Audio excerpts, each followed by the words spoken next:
2주 전에 다윗 왕의 뒷모습이 참 아름다운 사람이었다라고 말씀을 드렸습니다. 반면에 이 솔로몬 왕은 뒷모습이 씁쓸하고 아름답지 않은 사람입니다. 뒷모습이 아름답지 않은 이유는 솔로몬 삶에 오류가 있었기 때문에 그렇습니다. 그 삶의 오류는 어디서부터 시작이 되었느냐?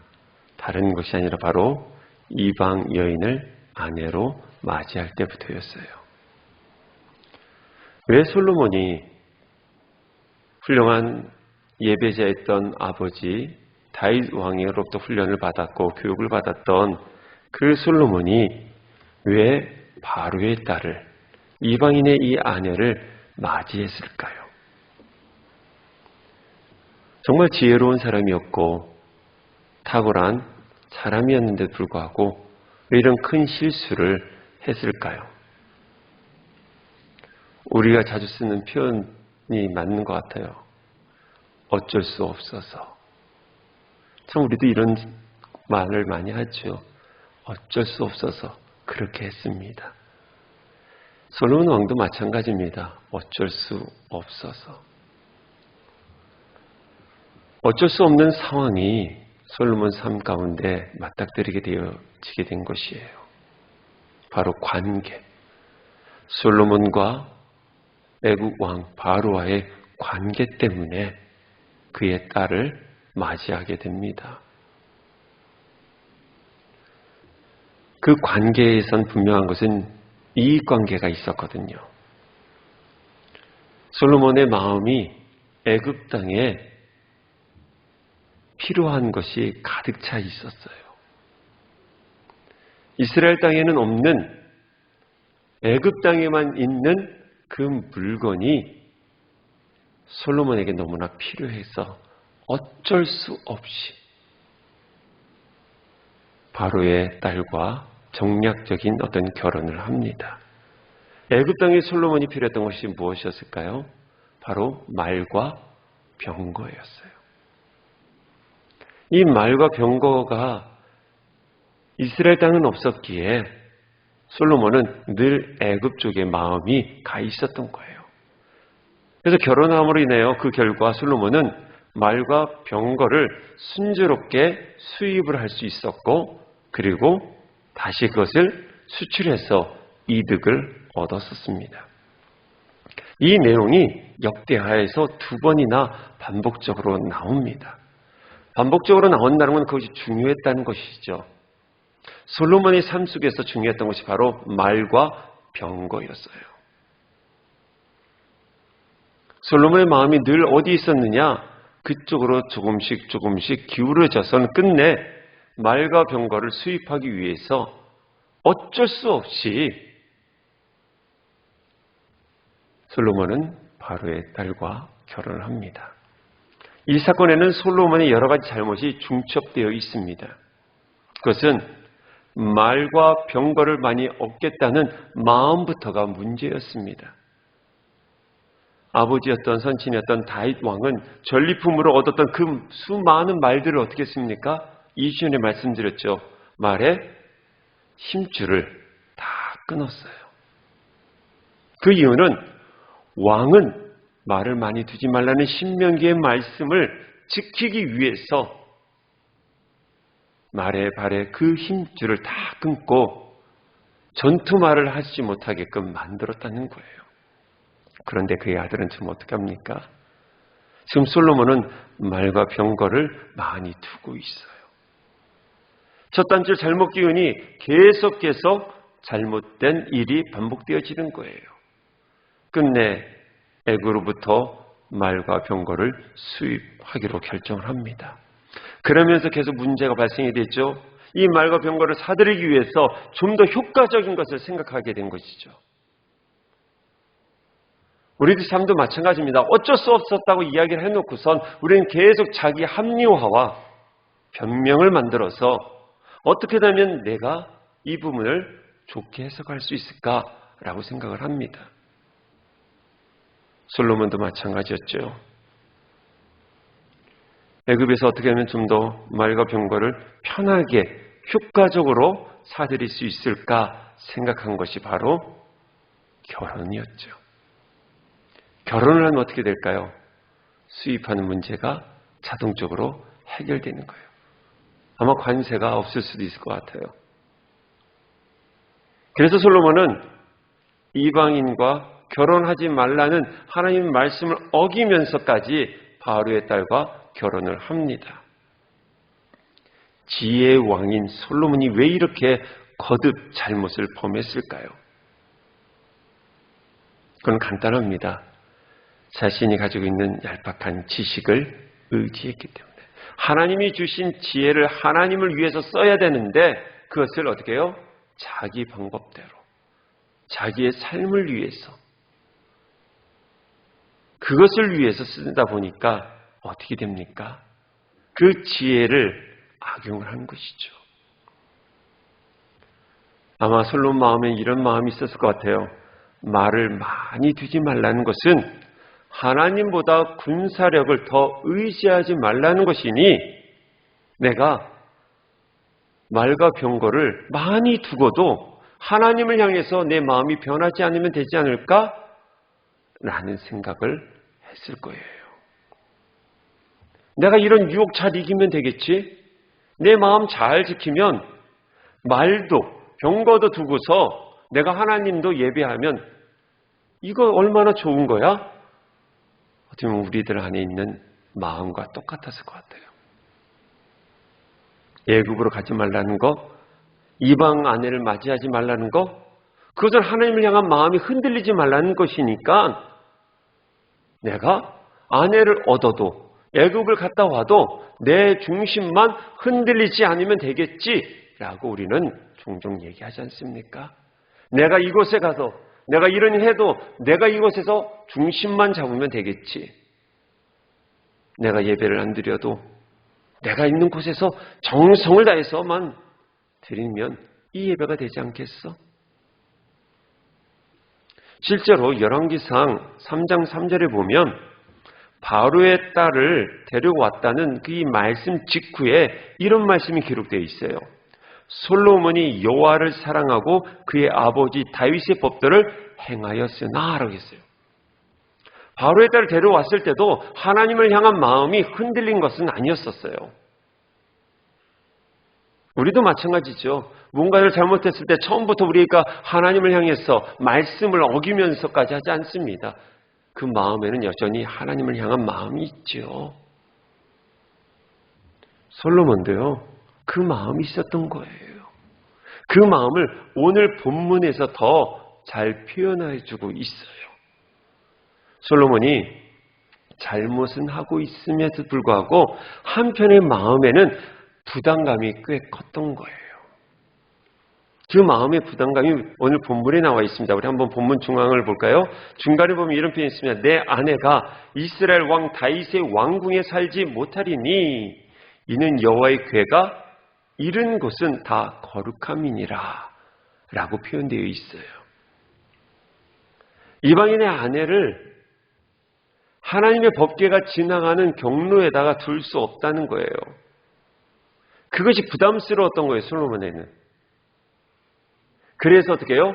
자기 왕궁을 또 만든 거예요. 어디로? 하나님의 법궤가 좀 먼 곳으로. 지금 그런 솔로몬은 어떻게 해요? 하나님도 섬기면서 그리고 자기의 편의와 욕구를 다 채워가고 있는 거예요.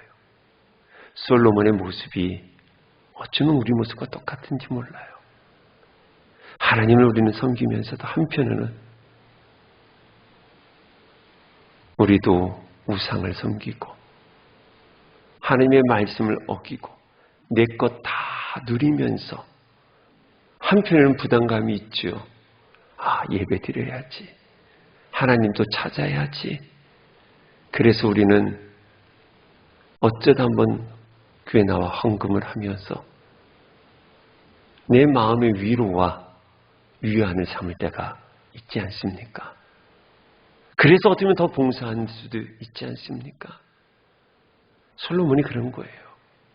아버지 다윗의 왕궁에 살면 좋은데 그 경로가 하나님의 법궤가 지나가는 것이고 있는 것이기에 부담이 된 거예요. 그래서 좀 멀리 나름 고민하고 갈등한 결과죠. 신앙은 버릴 수도 없고 그렇다고 바로의 딸을 버릴 수도 없는 상황. 그래서 절충점을 찾는 것이 바로 이런 부분이에요. 우리들도 계속해서 우리는 절충점을 찾고 있지 않습니까? 신앙의 절충점. 신앙은 절대적이어야 되는데 우리는 계속 타협점을 찾아요.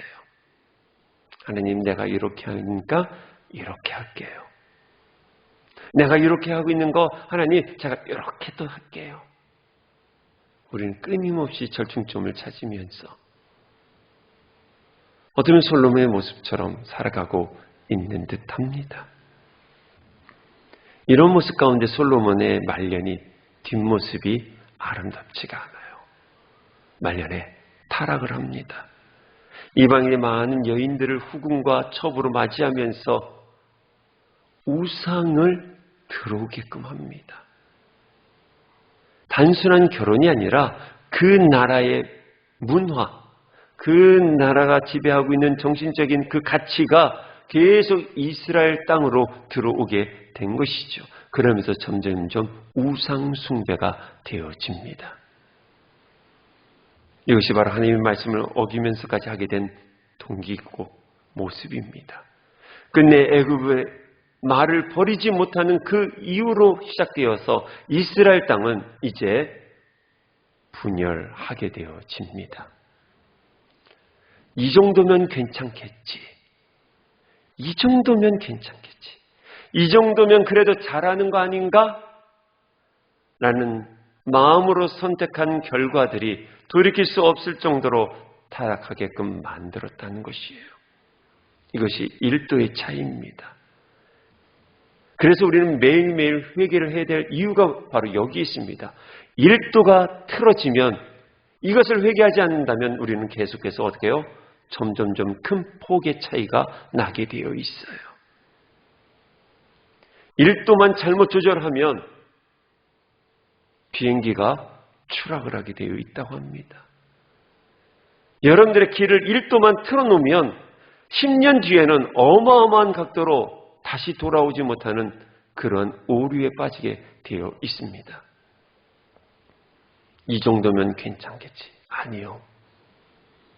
성령님께서는 우리를 위해서 끊임없이 말없는 탄식하면서 돌아오라, 회개하라고 말씀하고 있습니다.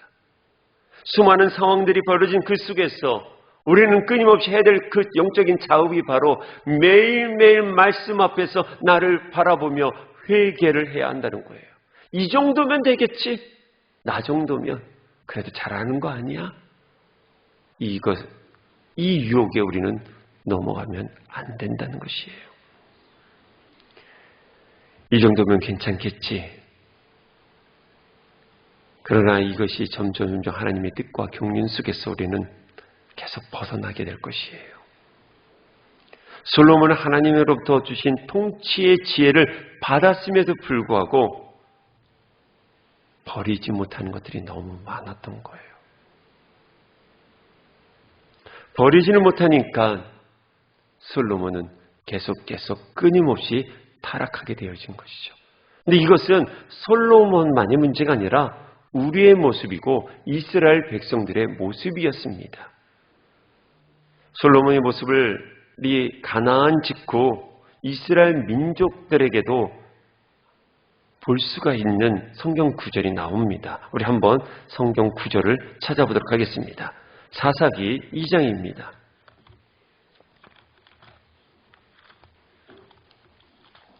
사사기 2장 11절부터 13절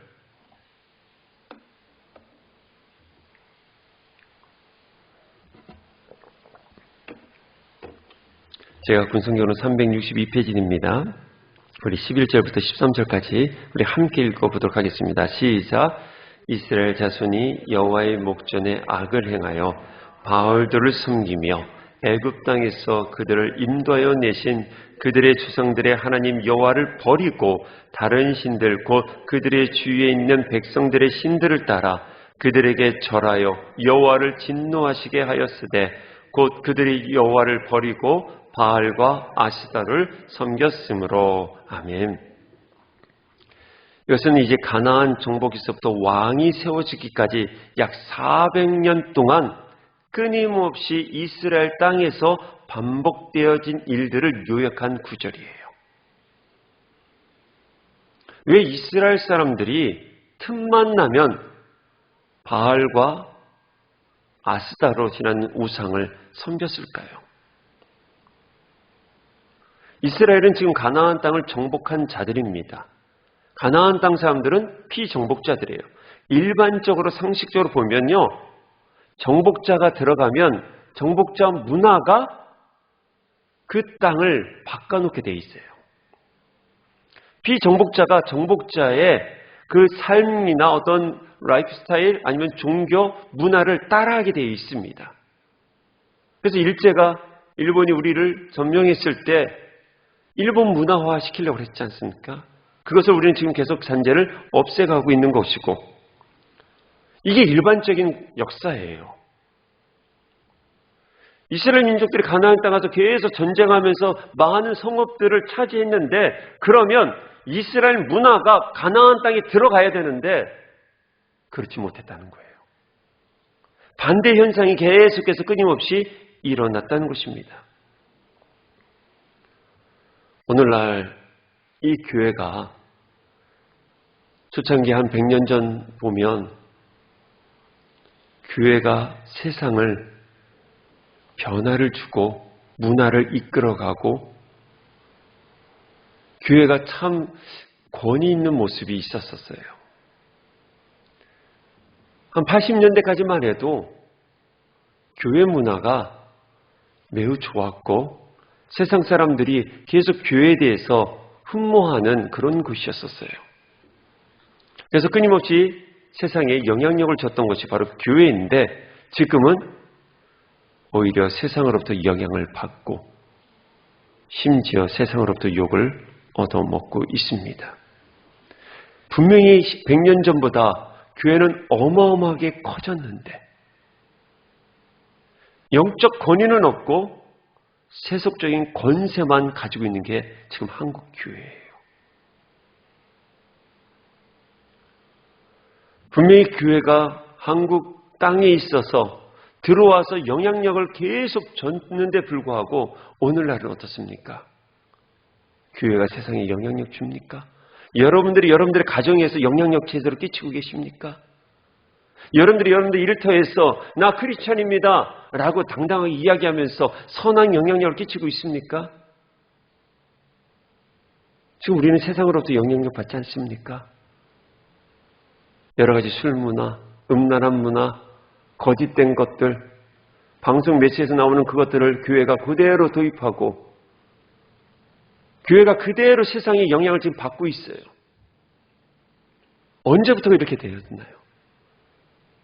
분명히 교회는 영적인 권위가 있어야 되는데 권위는 없고 돈과 유명 인사들만 있는 그 권세만 누리고 있는 것이 오늘 우리 한국교회의 비참한 모습인 거죠. 그러다 보니까 저와 여러분들이 세상에 나가 영적 권위 없이 크리스천들이 돈을 자랑하고 보이는 것을 자랑하고 자녀 자식 자랑하고 아파트 자랑하고 남편 출세한 거 자랑하는 거 그것밖에 없지 않습니까? 여러분들 삶의 자리에 가서 예수가 내 왕입니다. 예수가 나의 삶을 변화시켰습니다. 그래서 나는 크리스천입니다. 그래서 예수 믿으셔야 됩니다. 그런 이야기를 하십니까? 우리는 그런 것을 못하고 내가 가진 권세만 이야기하죠. 나 이번에 아파트 몇 평으로 옮겼어. 차 뭐로 바꿨어. 내 자식이 이번에 S대 갔어. 그러다 보니 우리는 세상을 변화시키지 못하고 계속 세속화되어져 가고 있는 것이죠. 그 정신이 교회에 계속 지배하고 있고 우리 교회를 운영하고 있는 거 아니겠습니까? 세상의 가치관과 기준으로 여전히 교회를 바라보고 부서를 운영하고 팀 사역을 하고 있지 않습니까?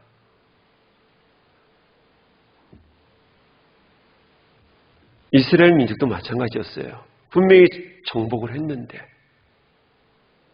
가나안 땅은 차지를 했는지 몰라도 그곳의 문화를 이겨내지 못했어요. 이런 답을 가나안 정착한 이스라엘 백성들의 삶을 우리 한번 상상해 보면 알 수 있을 것 같아요. 그것이 우리의 모습과 좀 비슷하거든요. 이스라엘 백성들은 지금 가나안 땅에 있는 이스라엘 백성들은 누구냐면 출애굽해서 그대로 온 사람들이 아니라 광야에서 다 죽고 그의 자손들이에요. 부모 세대는 다 죽고 광야 2세대들입니다. 광야에서 무엇을 했습니까? 계속 움직이는 것밖에 하지 않았어요. 그래서 하나님이 주시는 만나와 메추라기를 꾸준히 먹으면서 하나님의 은혜로만 살았던 사람들이 이스라엘 민족이었었어요.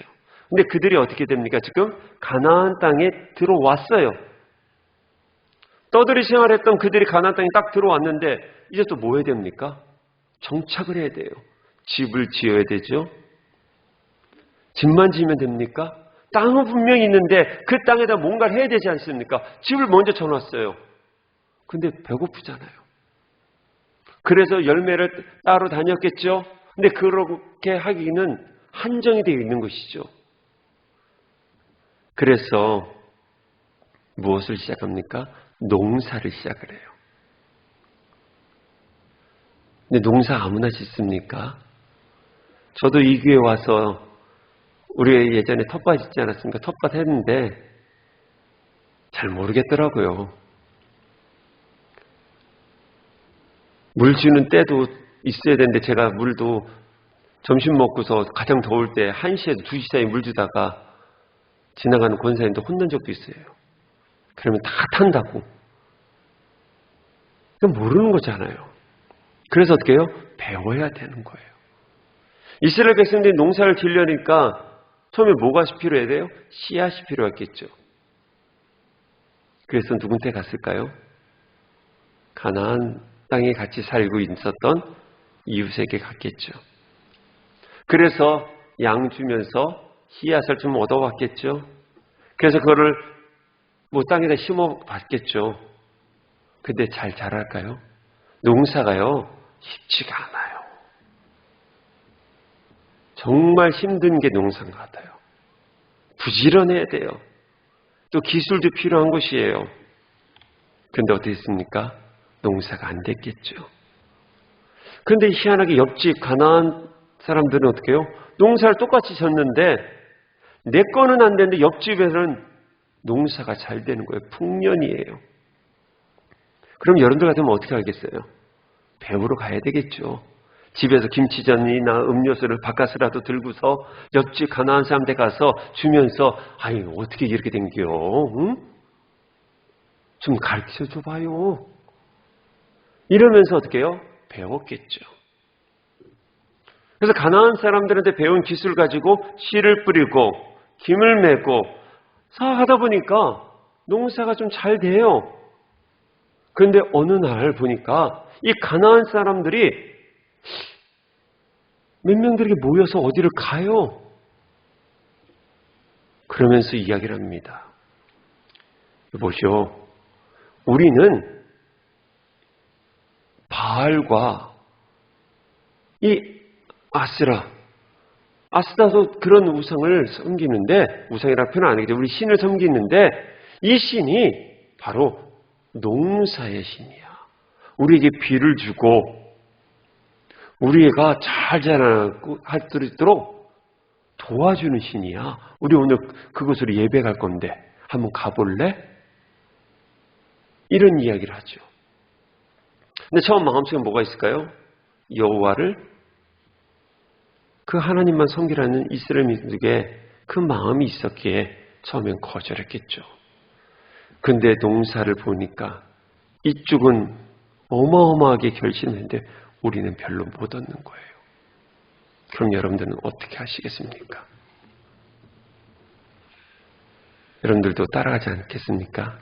이스라엘 백성들이 따라간 거예요. 특별한 방법이 있다는 그 제사에 나아간 거예요. 처음에는 그러겠죠. 아니, 저렇게 드렸다고, 저렇게 예배 드렸다고 농사가 잘 될까? 근데 보니까 결과적으로는 농사가 잘 돼요. 그래서 결심을 합니다.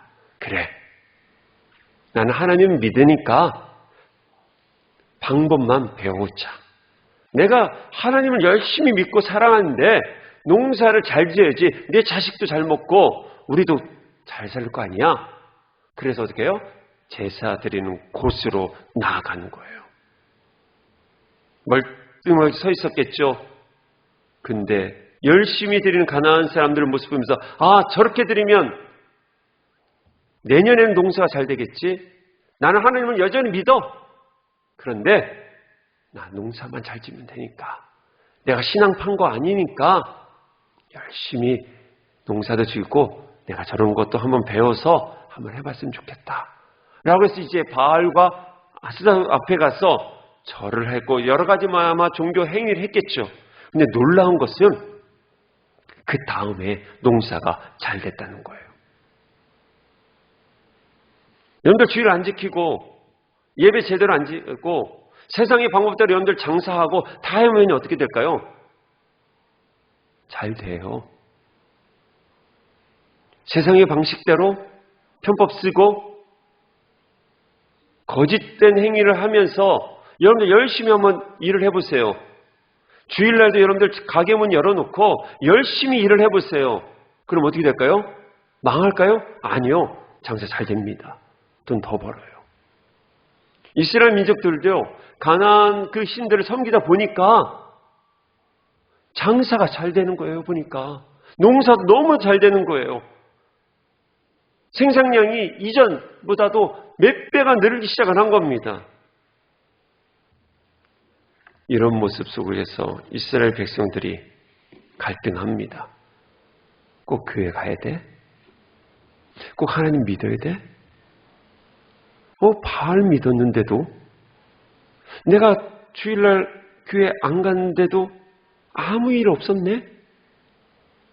내가 하나님 안 믿고 내가 모임 같은 데 가서 열심히 놀고 거기서 만난 사람 중에서 영업이 되고 그러면서 내가 보니까 괜찮아지네? 바알이 하나님인가? 내가 알고 있는 하나님은 잘못 알고 있는 건가? 라고 시작이 되어진 거예요. 처음부터 이스라엘 백성들이 하나님 버리려고 한 거 아닙니다. 농사만 잘 되는데 목적을 두고 가나안 사람들이 하는 거 그냥 희능만 내가 흉내만 낼 거야 라고 했던 것들이 결과론적으로 보니까 열매가 많아지니 이 농사의 이익과 부유함을 버리지 못한 것이에요. 사랑하는 여러분, 여호와를 섬긴다는 것은 과연 무엇일까요? 여러분들에게 묻고 싶습니다. 하나님을 믿는다는 것은 과연 무엇일까요? 나의 삶의 주의를 지키고 여호와 하나님을 바라보며 예수쟁이로 살아간다는 것은 과연 이 시대에 과연 무슨 의미가 여러분들에게 다가오고 있습니까? 성경은 말합니다.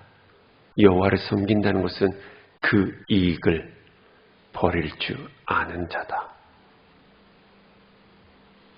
농사법만 배우고 나머지는 버리면 되지 않겠냐 말할지 모릅니다. 그러나 농사란 단순한 기술이 아니라 하나의 문화입니다. 그 문화에 젖지 않고 기술만 배운다는 것은 정말 쉽지 않습니다. 이스라엘 백성들이 바로 그 이익을 버리지 못했기에 끊임없이 바알을 계속해서 숭배했던 것입니다. 그 결과 이스라엘 민족은 번영의 길이 아니라 멸망의 길로 가게 되었습니다.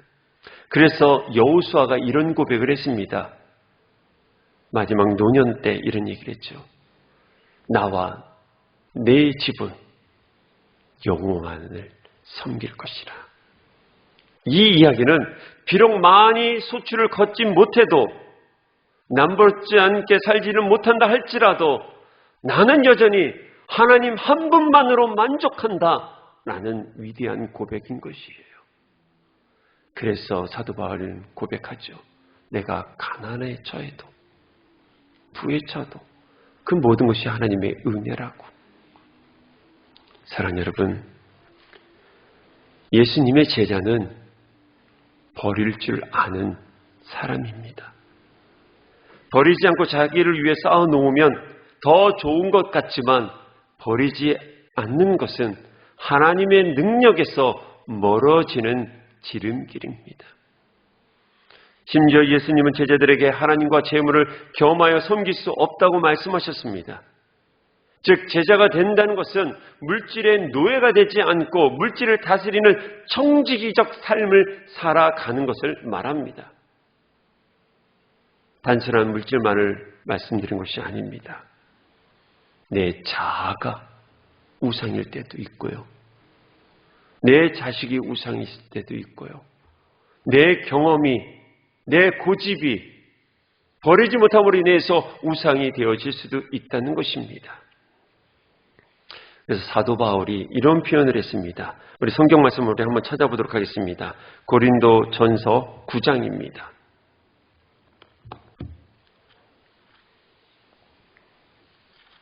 고린도 전서 9장 4절입니다.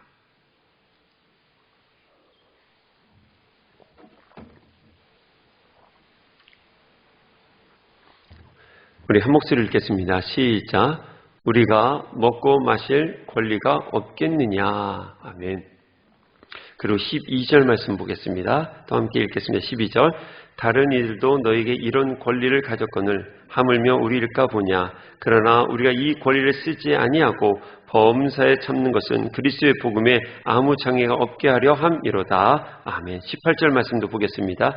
그런즉 내 상이 무엇이냐. 내가 복음을 전할 때 값없이 전하고 복음으로 말미암아 내게 있는 권리를 다 쓰지 아니하는 이것이로다. 아멘. 사도 바울은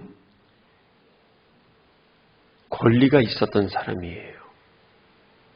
무엇을 먹고 무엇을 마시든 모든 것을 누릴 수 있는 권리가 있었고, 그리고 그 권리를 가지고서 주장할 수도 있는 위치였었습니다.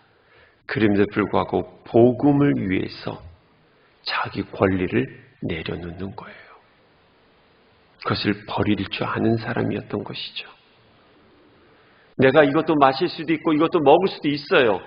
근데 복음을 위해서 내가 그 자리에 가지 아니하는 것, 그게 예수의 제자예요. 거짓된 걸 통해서 더 많은 걸 얻을 수도 있고 더 풍요하게 살 수 있음에도 불구하고 그 권리를 기꺼이 내려놓을 수 있는 사람이 바로 예수님의 제자가 되는 것이에요. 권리를 포기함으로써 복음을 전할 수 있는 것 자체가 사도 바울은 이것이 하나님 주신 은혜라는 것을 알고 끊임없이 내려놓는 삶. 그래서 사도 바울은 우리에게 이렇게 권고했죠. 나는 날마다 죽노라.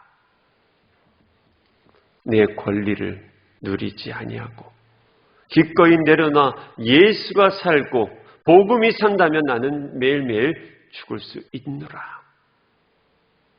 탑 리더로서 내 권리를 다 가질 수 있음에도 불구하고 탑 리더가 내려올 때 그곳에 바로 복음의 역사가 일어나는 거예요.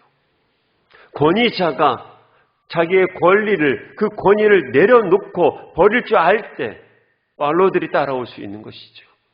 크리스찬들이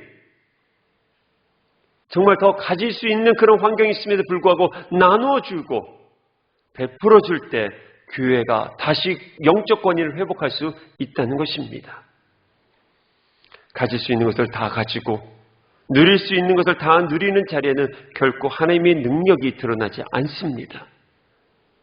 가진 것으로부터 집착하지 아니하고 그것에 노예가 되지 않고 하나님을 위해서 버릴 수 있는 고백을 하는 사람이 하나님을 경험하는 삶을 살아간다는 것이에요. 어떤 분이 저에게 이런 얘기를 하시더라고요.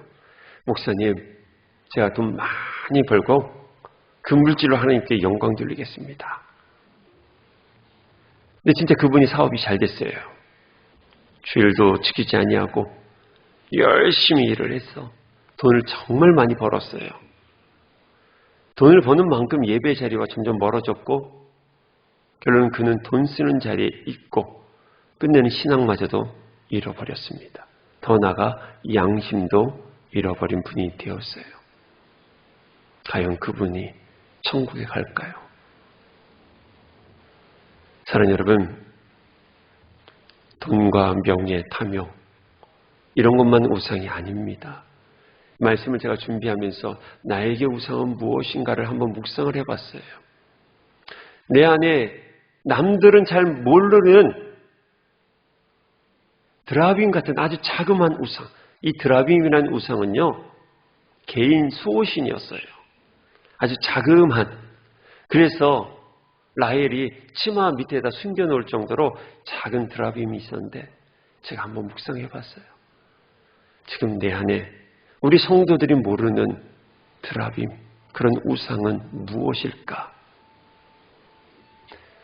그러면서 제 안에 떠오르던 것이 바로 돈도 명예도 탐욕도 아닌 칭찬, 즉 인정받음이라는 드라빔이 제 안에 있다는 거예요.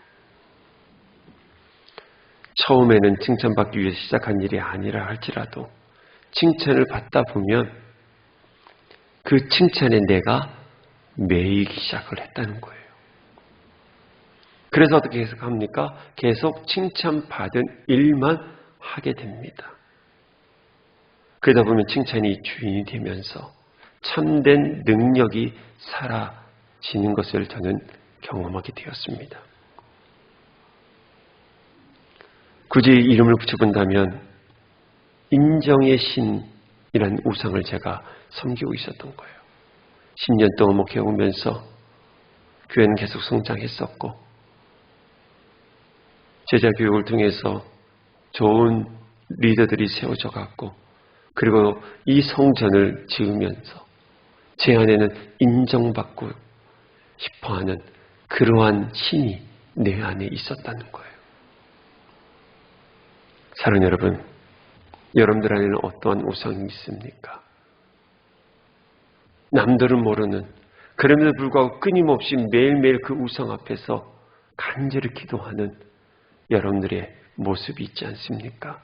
분명히 하나님을 섬기면서도 불구하고 예수를 여전히 믿으면서 불구하고 여전히 내 안에 완전히 무너뜨리지 못하는 자그마한 우상, 드라빔이 있지는 않은지요. 예수를 섬기며 내 안에 턱하고 앉아있는 오래된 우상을 우리는 버려야 합니다. 당장 눈앞에 주어진 이익을 쫓는 것이 아니라 우상을 버리고 때로는 책망도 받고 훈련도 더 받아 스스로 깨어지는 자리로 우리는 나아가야 될 것입니다.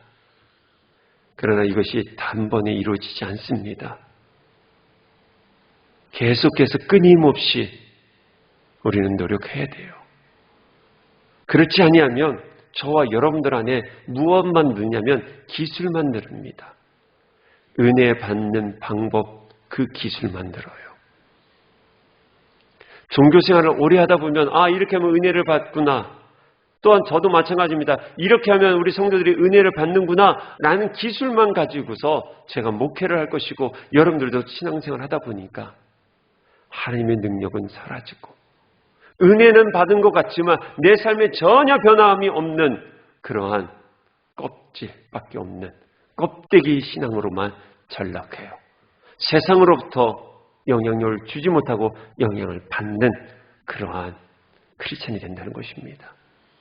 사랑하는 여러분, 우리가 버릴 것이 무엇인가를 우리 한번 정리를 해볼 필요가 있습니다. 우리 안에 버릴 것은 한 번에 끝나지 않습니다. 왜냐하면 하나님은 여전히 우리를 사랑하시기 때문에 계속해서 우리에게 복을 주시고 이 땅에서 누리게끔 만드실 거예요. 그렇다면 아버지 뜻의 진짜 의미를 우리가 깨달아서 버리되 끊임없이 버리면서 하나님이 원하시는 것을 채워갈 수 있는 은혜를 입는 하나님의 사람이 되기를 간절히 소망합니다. 사랑하는 여러분, 내가 누릴 수 있을 때 누리지 마시고 성리의 열매의 마지막인 절제를 가지고 우리 한번 멈춰보고, 내가 다 쓸 수 있음에도 불구하고 절제의 열매를 가지고 한 번 더 멈추어 보고, 내가 모든 걸 행할 수 있으되 권리를 누릴 수 있으되 한 번 다시 한번 절제의 열매를 먹으면서 멈추어 정결한 주의 백성으로 나아갈 수 있기를 주의 이름으로 축원합니다. 기도하겠습니다.